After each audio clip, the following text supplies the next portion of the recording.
Hi there, my name is Jerry Walsh. I'm going to be teaching you how to do overtone throat singing. The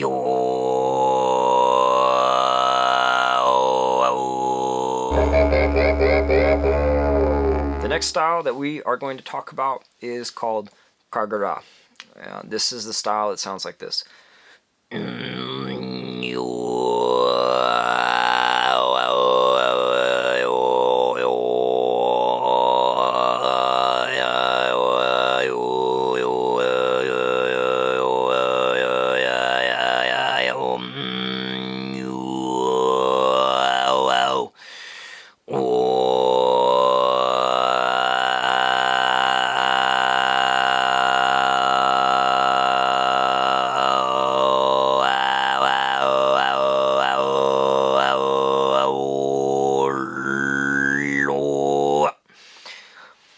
So Kargyraa is interesting because it's a style that's also found in Tibet with the Tibetan monks. That's very popular there. It's found in Mongolia, and it's actually was discovered by a lot of people beatboxing in the United States. They called it something else. They call it throat bass, and they would do it more like this, like.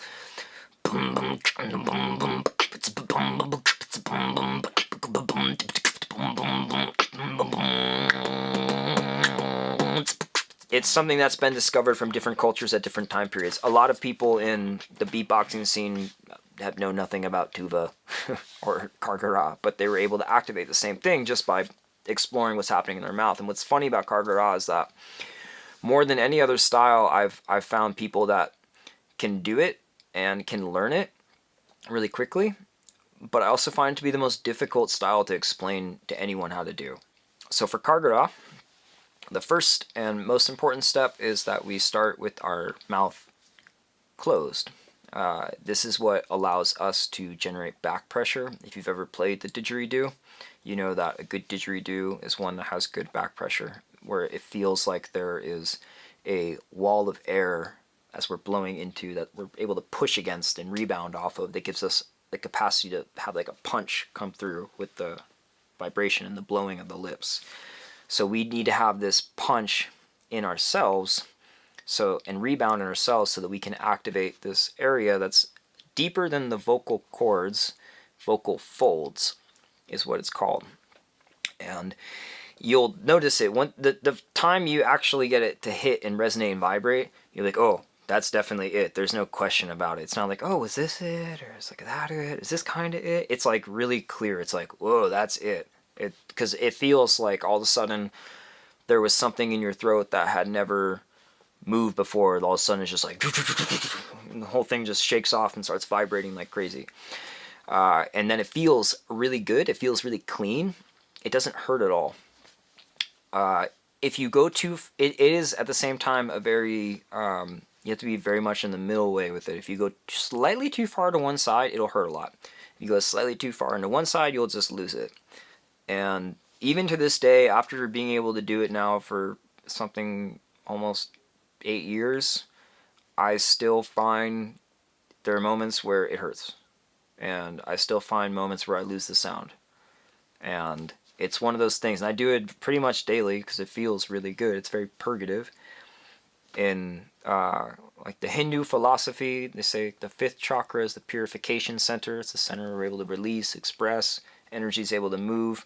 So if there was one style of singing that would really help activate that, it would be throat singing. And if there was one thing within throat singing, it would be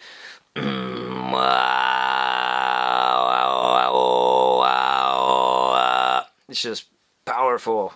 It just moves a lot of energy really fast in a really clean way when we're able to hit it in a clean way. So it feels really good to do Kargyraa. That being said, when you're first also practicing it, you're inevitably going to experience some pain with it. I have had many people who I've taught who have found themselves choking and spitting into a cup afterwards. It's just kind of part of the process, unfortunately. You're inevitably going to have it hurt a little bit. If it does, just have some water and chill. Don't go too much. There's always the next day and the day after, so you don't need to overdo it. But you're going to also have to have a little bit of like fearlessness not to understand it's going to hurt. There's going to be a moment where you have to find the right spot, so it's going to be uncomfortable for a little bit. So the first thing we do is we start with our mouth closed, and then we want to, in essence, just growl like we are a ferocious monster that's coming up to pounce, attack somebody. So it's like, you can make like a face if you want, that makes you feel better about it.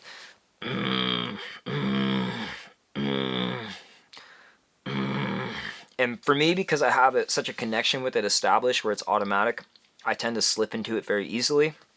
A lot of other people might find that it's not as intuitive and it's going to take some play. But imagine you are growling with your mouth closed. And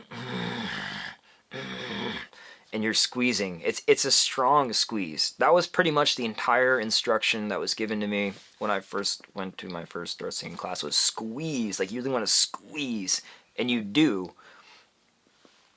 And I am checking myself here, because you also don't want to squeeze too hard, but you're going to have to. So you need to squeeze. And then there's a clear moment where you hit something that is vibrating. And when you hit that place where it feels like a really deep, resonant vibration on a like extraordinary spot in your throat, that's when you open your mouth.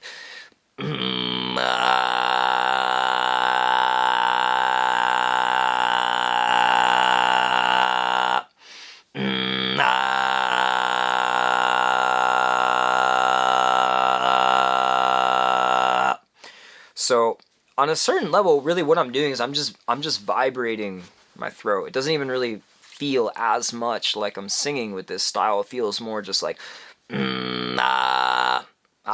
It's like, it's different than just singing. It's like there's a vibration that's first established, and then there's kind of like this sense of like coming out on top of it. That's just how I interpret it within myself. It does feel like you're singing, but it feels also like you're just, part of your body is vibrating, and this is the natural sound that comes out. What's helpful to do if just naturally growling like a monster is not working for you, is for you to try going from like really, really gently growling to like extreme growling. Going from one end of the spectrum to the other, somewhere along the line we're bound to come in contact with something.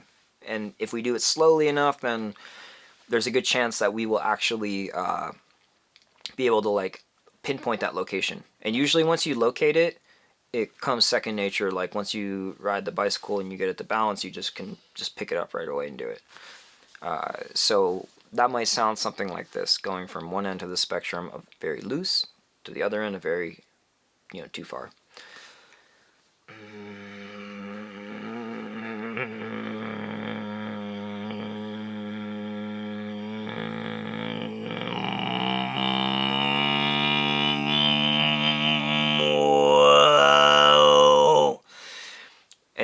And I stopped, but I was starting to find that it was starting to shift from tickling to pain. Tickling is good.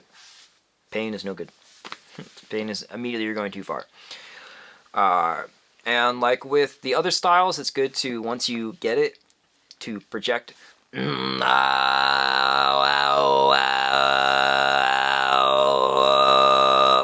be, because when I first learned to do it, I had the same problem as I did with Hume, where I was really like going in and not going out with the sound. It was like, this be more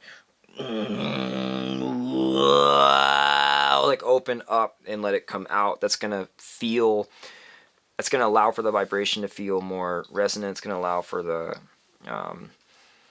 body to respond in a way that feels more harmonious with what's moving.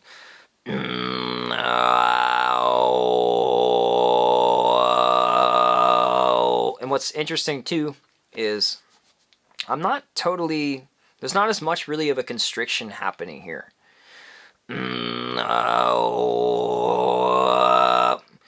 Like on some level there's something happening because I'm blowing air out, but I'm not like squeezing here. That's not really the situation. It's more like you just generated a vibration that is being sustained through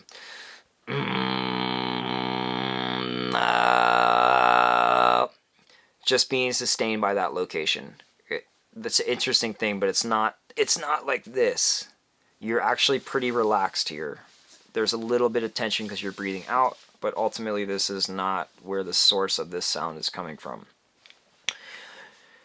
So try doing that from the really gentle growling, monster, angry, I'm going to attack you kind of vibration, growling, to making it more intense, fierce, louder even, more pressure, but do it slowly. Come to that place of pain really gradually so that when you do get there, you can ease off and you don't like just go way too far and overextend yourself. Once you're able to get the sound, and like I said, you're going to know when you get it, because it's a big distinction between like what heavy metal guitarists do, like oh, wow, wow, wow, and it's just, for me personally, because I have such a connection to the Kargyraa, it's actually kind of hard for me not to do it. So you might notice my heavy metal guitar stutters a little bit into it, but for the most part, there is a very big distinction. There's an entirely different region of the throat that's being vibrated and stimulated that's not happening when people do the like the heavy metal guitars, thrash guitars type thing, and other types of like creature voices that people can do. And this is something that's definitely very much its own thing. In beatboxing, it might be helpful to like approach it from like a beatboxing kind of perspective, but they basically, it's like saying like the word boom with a lot of like boom, boom, boom, boom, boom, boom, boom, boom, boom, boom. And when I do that, I do find I am creating like a constriction with the abs, because you're creating like a popping, like a boom, boom. But then once you're able to hold it, which is when it changes from like the beatboxing throat bass to Kargyraa, once you hold it, you don't need to have that tension. The initial tension is there for the burst of the.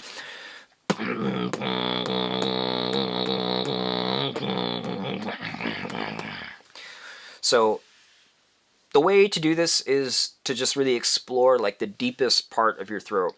That's a good way to think about it. Like, okay, what's like deepest part of my throat that I can express from? What's the deepest resonance that I can reach? How low can I get it to? Can I access? Just helpful questions that might aid you in like exploring how to stimulate these parts of your throat. Unfortunately, I don't think there's too much technical information about how to access this. If you're able to find somebody that you can spend time with in person that can show you, who knows how to do it, the power of transmission with this style in particular, I think, is invaluable. Where there's something where you can just be in the presence of someone that can do it, where they can help just being in through osmosis guide you into it. That being said, I've been around a lot of people who I can do it well and they can't, so I don't know. It's just something the way it is. Once you're able to get it, you're able to hold this drone steady with like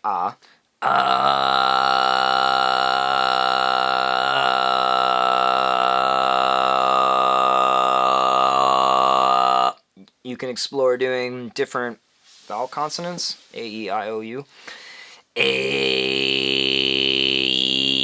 I, O, U, A, I, O, U.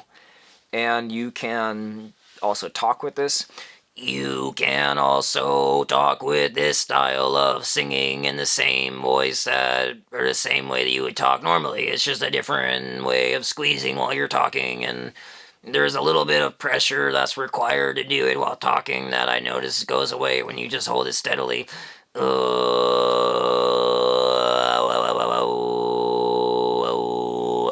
So learning to talk with this voice can help give you more control over it and more comfort with it. And another cool thing that you can do with it is you can add in the tongue to the roof of the mouth to filter, just like you would the same exact positioning you would with Sigut in the Western overtone singing, utilizing the tongue in the same method, so it would sound like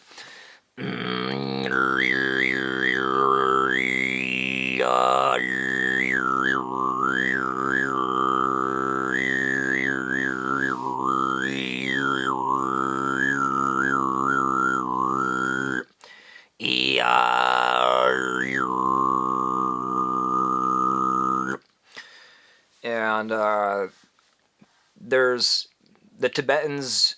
They recite a lot of prayers in this voice.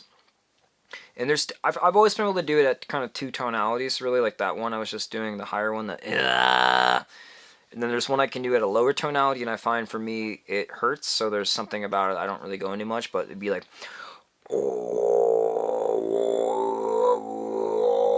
but just now that hurts a lot to do that.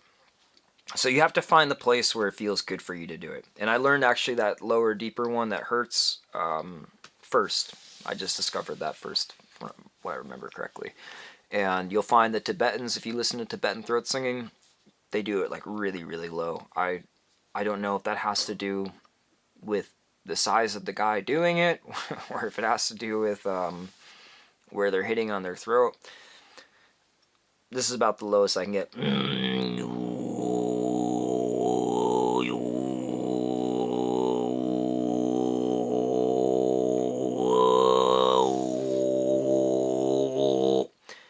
And I find I have to kind of do this to deepen the voice. It kind of helps me sustain the vibration while lowering the pitch. That being said, I prefer to just stay where I'm comfortable with it because I think it sounds good on its own and I can do a lot with it.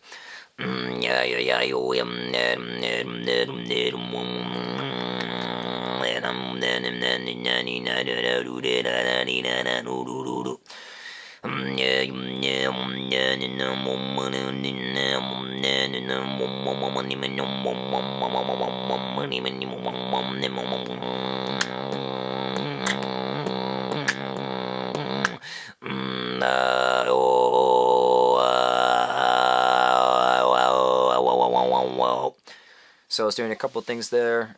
I was doing changing the aperture of the mouth, like wow, wow, wow, wow, wow, which creates that kind of like wow, wow effect. You know, just the shape that is coming from the face, from the mouth, is going to affect the sound as it does with all the other styles. So this is a thing to explore and just mess around with. And then I was beatboxing on top of it, so I was just holding it steady. And then holding it steady, but then kind of independently controlling my mouth with like a kick drum and like a snare kick drum and a snare sound. So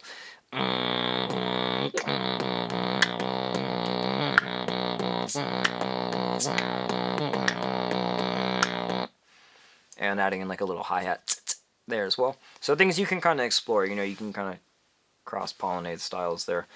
Traditional, ancient throat singing, which they say throat singing is older than human language, and then combining it with beatboxing, which is my understanding was invented in the 80s, so have some pretty interesting combinations there. Hi, my name is Jerry Walsh, and I'm going to teach you how to do overtone throat singing in this 2-hour video series tutorial covering all the ins and outs of all the different styles of throat singing. This has been the compilation of almost a decade's worth of throat singing. I have taught many people from all over the world, and I've worked with many different teachers, many different traditions, and this is all the knowledge put together for you to generate awesome sounds with your voice. So check it out and don't miss it.